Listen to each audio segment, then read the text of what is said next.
Today's little project in the shop, I'm making this drawer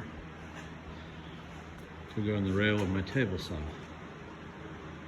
Holds odds and ends that I need a lot and they're in the way. This is some poplar scrap, and then this is walnut scrap that I had laying around. Cleaned it down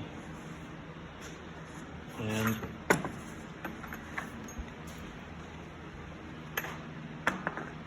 just slides right in.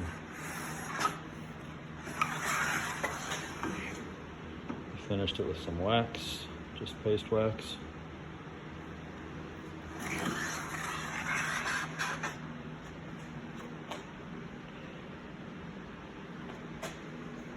I saw somebody had done this with their table saw that they were selling on Craigslist last night, and I decided that